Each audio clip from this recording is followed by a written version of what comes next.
Hello दोस्तों, आज का विषय है याकूब और एसाव का मिलन। कहानी का नाम याकूब का डर पर विजय और विनम्रता, भाइयों के बीच से बैर और दुश्मनी का अंत। उत्पत्ति 33 अध्याय 1 से 16 पर। दोस्तों, पिछले वीडियो में हमने जाना था याकूब के जीवन के बारे में, उसके चरित्र के बारे में, उसका जीवन कैसा था। अब याकूब अपने घर वापस आ रहा है।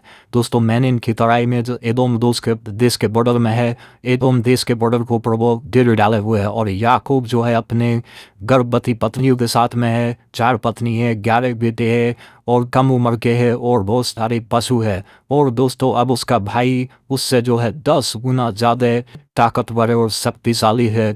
और याकूब का सामना उसके बड़े भाई से है और उसको उस देश से होकर जाना है। दोस्तों, इस वीडियो में हम देखेंगे कैसे इतने ताकतवर व्यक्ति का सामना याकूब कैसे करके ताकतवर व्यक्ति का सामना करेगा और कैसे जो है वो उससे बचेगा और अपने परिवार की रक्षा करेगा। दोस्तों, याकूब भागते भागते 20 साल भागा, लेकिन एक दिन आप अगर गलती की तो पास्ट आपके बीच आके खड़ा हो, तो भी आपके आगे आके खड़ा हो जाए। और ऐसे ही याकूब के साथ हुआ। और दोस्तों, उस परेशानी विपत्ति से भागना कोई समाधान नहीं है। जहाँ जाएंगे आपका पीछा करेगा। और अब जो है याकूब ने खड़े होकर देखा पहाड़ के ऊपर से कि 400 पुरुष को साथ लिए हुए उसका भाई उसके तरफ बढ़ रहा है। और याकूब उसको देख करके जो है डर और भय के मारे थरथरा रहा है, क्योंकि 400 पुरुष है और घोड़ों की डाप की जो है आवाज़ जो है आंधी कैसी हो रही है और धूल से आसमान में गुब्बार उठा हुआ है।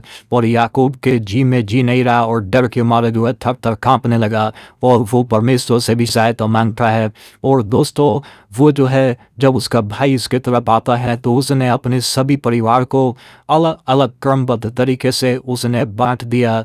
दोस्तों, तब याकूब ने क्या काम किया कि तब उसने लड़के वालों को अलग अलग बांट कर लिया और राहेल और दोनों दासियों को सौंप दिया। उसने सबसे आगे लड़कों समेत दासियों को, उसके पीछे लड़कों समेत लिया को और सबके पीछे राहेल और यूसुफ को रखा।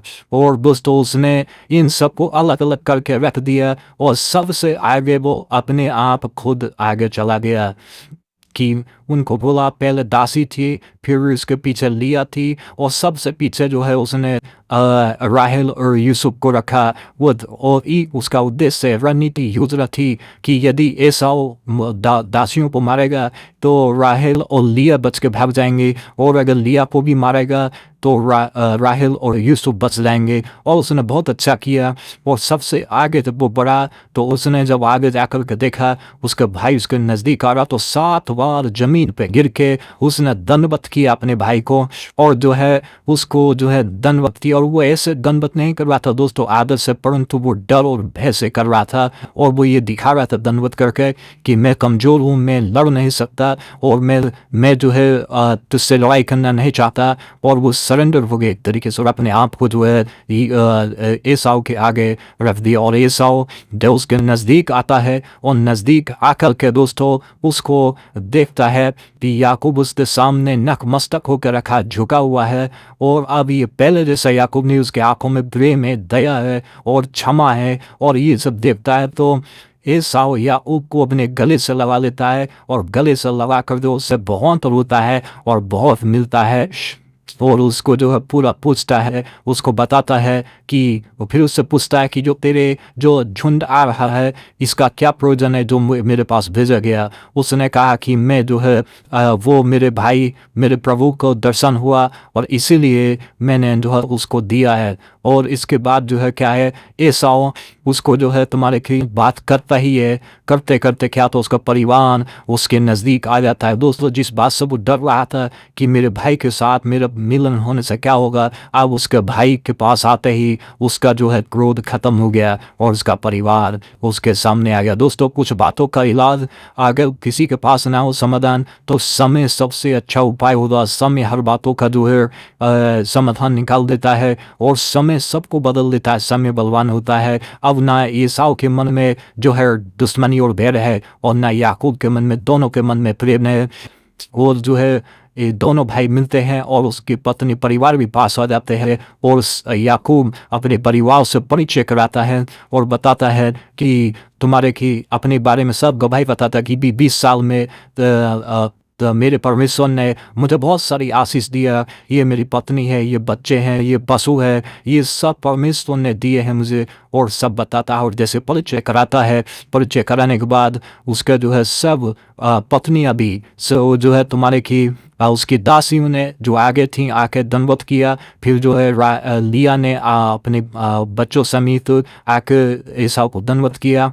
फिर राहेल ने भी दंडवत किया, और इस प्रकार से वो सब दंडवत करते हैं और एसाव इससे प्रसन्न हो जाता है। दोस्तों, एसाव के अंदर बहुत सारी जो है दुश्मनी का भावना थी। वो 400 पुरुषों को संग लेकर के क्यों आ रहा था? वो अपनी शक्ति का प्रदर्शन करने के लिए कि देखो मेरे पास में आज कितनी शक्ति है याकूब, मैं तुमसे कई गुना शक्तिशालियों में चाहूँ तो तुमको जो है मसल सकता हूँ, चाहूँ तो मैं तुम्हारा कुछ भी हाल कर सकता हूँ। और वो याकूब को अपनी ताकत का एहसास करा रहा था दोस्तों।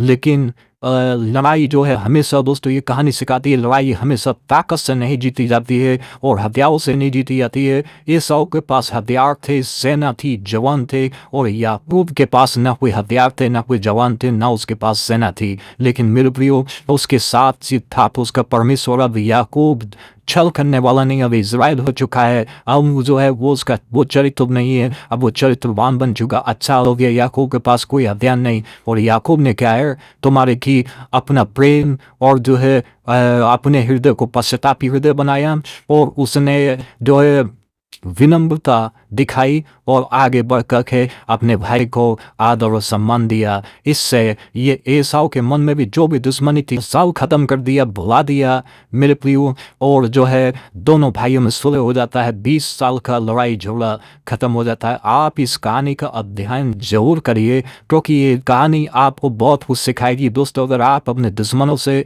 घिरे हुए और आपके दुश्मन ज़्यादा ताकतवर हैं तो आप क्या करेंगे? परमेश्वर की विनम्रता और जो है परमेश्वर की आशीष और अनुग्रह को लेकर आगे बढ़िए, और अपने हृदय को परमेश्वर के साथ रखिए, परमेश्वर से प्रार्थना करिए और हृदय में प्यार रखिए। हर दुश्मनी और हर जंग आप जीत जाएंगे। प्रभु आप सबों को आशीष दे। ये कहानी देखने के लिए धन्यवाद।